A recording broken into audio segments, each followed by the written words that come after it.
Buenos días, mi nombre es Jair Eduardo Castillo Castro, soy alumno de la Facultad de Medicina de la UAGRO del grupo 607 y hoy les voy a hablar sobre los principios del tratamiento con radioterapia por parte de la materia de oncología impartida por la doctora María Cristina Ochoa Núñez. Primero que nada, hablando de la historia de la radioterapia, debemos saber que la radiación fue descubierta por el físico alemán Wilhelm Conrad Röntgen, quien en 1895 descubrió los rayos X. Él encontró que los rayos X eran capaces de pasar a través de materiales que eran impenetrables a la luz. Seguido de esto, en 1896, Emil Group fue el primero en emplear la radiación para el tratamiento de los tumores. Esto lo descubrió cuando trató un cáncer de mama ulcerado. El tratamiento con radiaciones es una opción exclusivamente locorregional. ¿Qué quiere decir esto? Que el tratamiento con radiación es aquel tratamiento que incluye el tumor y los ganglios linfáticos regionales, o sea, los ganglios que están cercanos al tumor en los que se pudieran encontrar implantes micro o macroscópicos de células tumorales. Hablando del efecto de la radiación a nivel celular para el tratamiento del cáncer, el objetivo de la radiación como tratamiento es la de interactuar con el material biológico de la célula y dañar el ADN. Debido a esta interacción, se van a formar ionizaciones, las cuales pueden interactuar de forma directa con estructuras subcelulares o de forma indirecta a través del agua, el cual es el componente más abundante de las células, formando radicales libres y produciendo daño celular. El objetivo de la radiación es disminuir el número de células cancerosas para así de esta manera reducir el volumen del tumor. Ahora les hablaré un poco sobre el ciclo celular. Como bien sabemos, el ciclo celular se divide en 5 fases, las cuales se encuentran reguladas por las cinasas, que a su vez son proteínas dependientes de ciclinas. La primera de estas 5 fases es la fase G0, la cual es la etapa de reposo. En esta las células pasan la mayor parte de su vida y es en la que llevan a cabo sus funciones habituales. Esta fase dura desde unas pocas horas hasta muchos años. La siguiente fase es la fase G1, la cual empieza cuando la célula recibe una señal para empezar a dividirse con la síntesis de proteínas y la producción del ARN, el cual va a ser fundamental en la producción de copias del ADN, y esta fase puede durar de 18 a 30 horas aproximadamente. La fase S, o la fase de síntesis, es la fase en la cual los cromosomas se replican. Los cromosomas contienen el ADN y al duplicarse ambas células tendrán el mismo contenido genético. Esta fase dura de 18 a 20 horas aproximadamente. La fase G2, aquí en esta fase, esta ocurre antes de que la célula se divida en dos y dura de 2 a 10 horas aproximadamente. Y la fase M, o la fase de mitosis, en la cual la célula se divide para formar dos células nuevas iguales. Esta es la fase más corta, ya que dura aproximadamente entre 30 a 60 minutos. Ahora les hablaré sobre el efecto de la radiación a nivel celular. La radiación va a eliminar primero las células que se encuentran en una división activa. ¿Qué quiere decir esto? Que por ejemplo en la etapa de reposo, que es la G0 como ya les había mencionado, la radiación no funciona de manera efectiva. De aquí se va a derivar el término radiosensibilidad, el cual indica la posibilidad de que la célula sufra daño por radiación. Las células cancerosas van a presentar un crecimiento acelerado y sin control. La radioterapia va a afectar principalmente a las células que se encuentran más activas, pero también a las células de los tejidos normales alrededor del tumor. Esto se va a conocer como efectos indeseables asociados a la radiación. El tiempo en el que se va a producir el daño por radiación a las células cancerosas y a las células normales puede variar, pero sucede en horas, días o semanas. Este efecto sucede durante el tratamiento con radiaciones, pero puede continuar hasta semanas después de que la radiación haya concluido. Los tejidos más sensibles a la radiación son los tejidos de crecimiento y replicación rápida, como la médula ósea, la piel, los folículos pilosos y el intestino. Ahora les voy a hablar sobre la radiobiología o los factores que afectan la respuesta de la radiación. La posibilidad de lograr un control tumoral va a aumentar a medida que se incrementa la dosis de radiación. Los 4 aspectos básicos de la radiobiología son la reparación, el reordenamiento, la repoblación y la reoxigenación. La supervivencia de las células va a incrementar al aumentar el tiempo entre las fracciones a un máximo de 6 horas. Así se demuestra que el fraccionamiento de 6 horas produce un daño al tejido similar al que se produciría cada 24 horas. Igual que la reparación, el reordenamiento y la repoblación también son dependientes del tiempo entre las fracciones.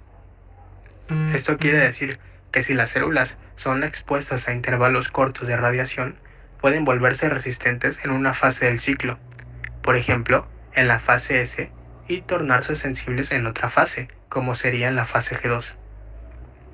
A este paso, de ser primero resistente y luego sensible, se le conoce como reordenamiento celular. Y si las células irradiadas tienen un periodo largo entre una fracción y otra, la supervivencia de las células irradiadas puede incrementarse. A este fenómeno se le va a conocer como repoblación. Ahora, ¿qué medicamentos afectan a la sensibilidad de la radiación?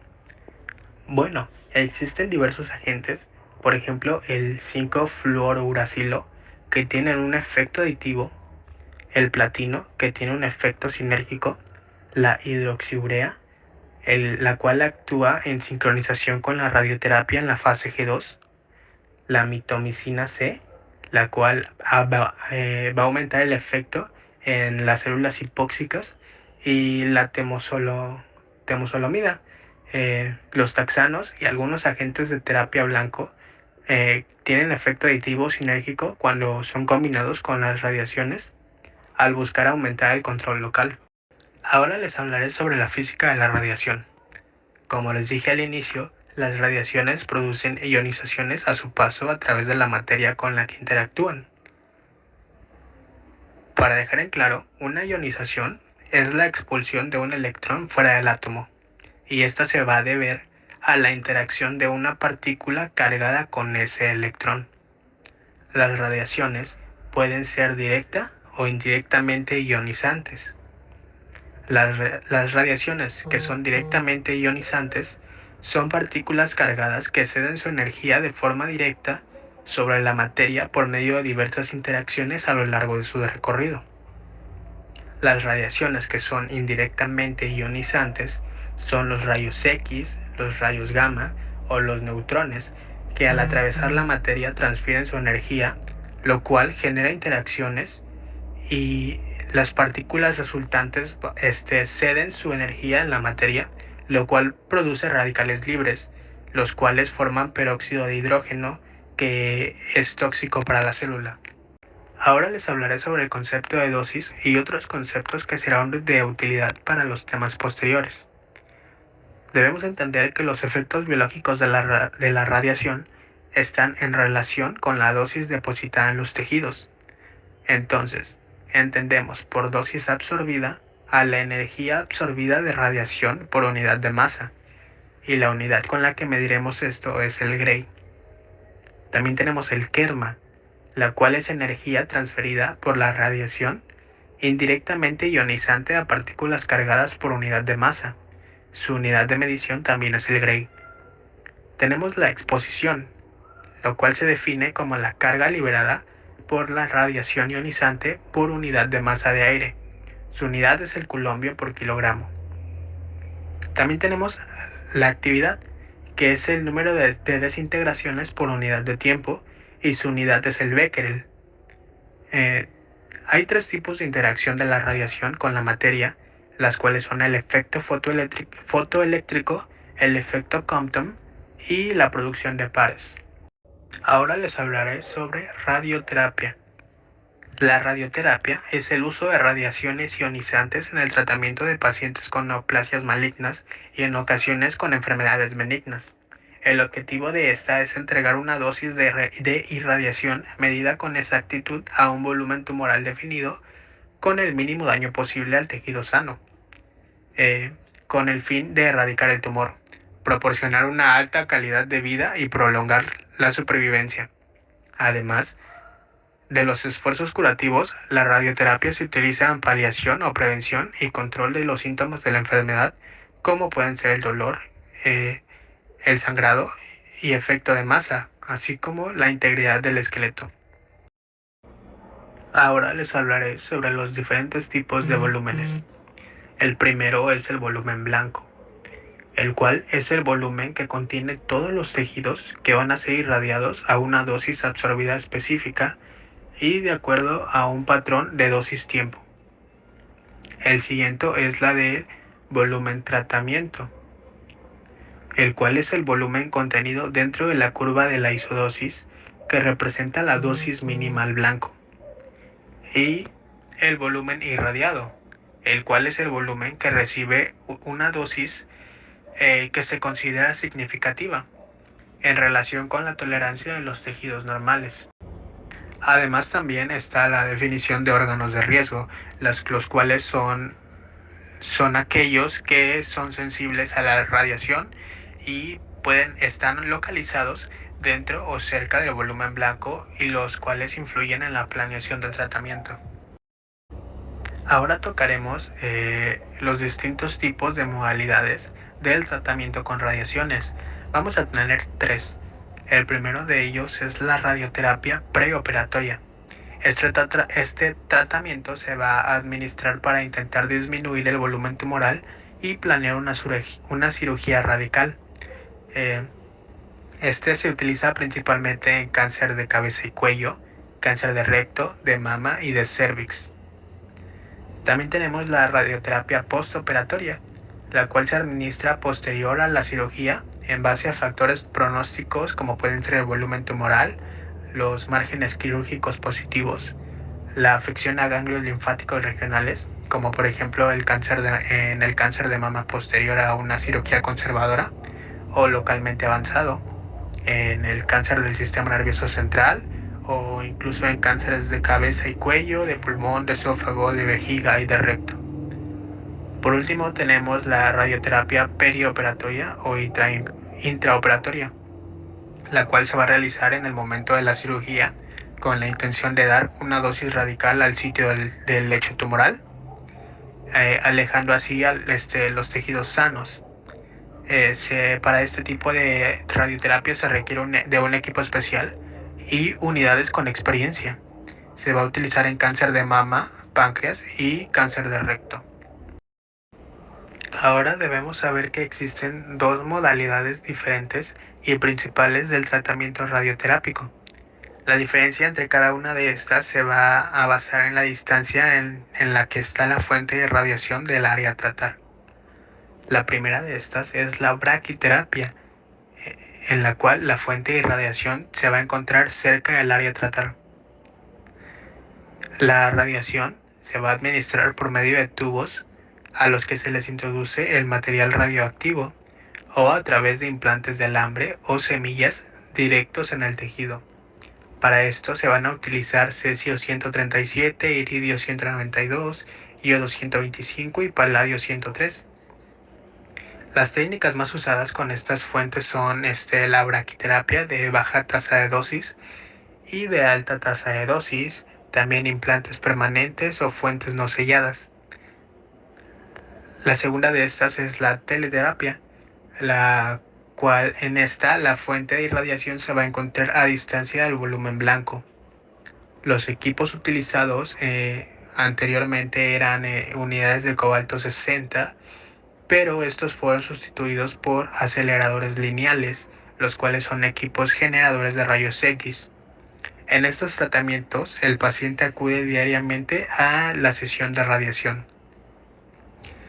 El sistema de planeación va a incluir la colocación del paciente y el establecimiento de la mejor posición para el tratamiento mediante sistemas de fijación que van a permitir mantener la posición deseada de la forma más cómoda posible. Posterior a esto, se va a obtener una tomografía computarizada del paciente para determinar los volúmenes blancos.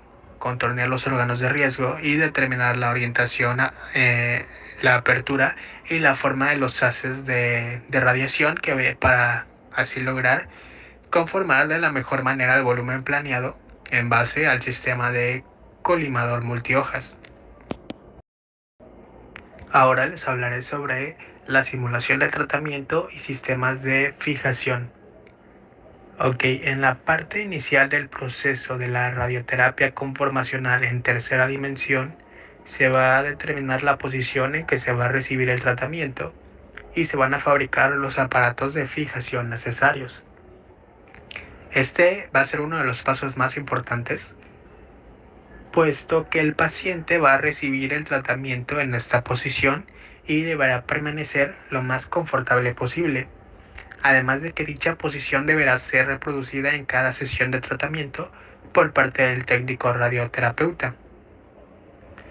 También se deberán tomar en cuenta movimientos fisiológicos como la respiración o alteraciones anatómicas por aumento del gas abdominal o las variaciones en el peso. Si esto no se respeta, pueden ocurrir errores que pueden poner en riesgo la curabilidad del paciente debido a que el tratamiento no se llevará a cabo como fue planeado en un inicio. Posterior a esto, con la posición definida y con los sistemas de fijación y movilización ya colocados, se va a realizar una tomografía computarizada, la cual se va a utilizar para crear un modelo virtual del paciente sobre el cual el médico radiooncólogo y el resto del equipo van a trabajar. Primero, en presencia del técnico radioterapeuta y el radiooncólogo, se van a colocar marcas radioopacas en los sitios de interés, ya sea en zonas de sospecha de un tumor residual, en cicatrices, en órganos de riesgo, sobre aparatos de fijación como máscaras, y se van a colocar las marcas en donde se va a realizar el posicionamiento diario del tratamiento, y los cuales van a definir las coordenadas del paciente. Y por último les hablaré sobre el contorneo de volúmenes y la prescripción de dosis a volumen blanco y órganos de riesgo. El contorneo de órganos y la prescripción de la dosis a los volúmenes de riesgo o volúmenes blanco, así como a los órganos de riesgo, se va a realizar teniendo como base todas las imágenes que se importaron después de realizar la tomografía computarizada. En general, esto es realizado por un técnico, el cual ha tenido adiestramiento especial en la materia, el cual es llamado dosimetrista. Este va a realizar el contorneo de los órganos de riesgo mediante un sistema de cómputo tridimensional, el cual demora de 1 a 4 horas según la complejidad del volumen a pintar y la cantidad de estructuras anatómicas que se contornearán. Y con esto terminamos el tema de los principios del tratamiento con radioterapia.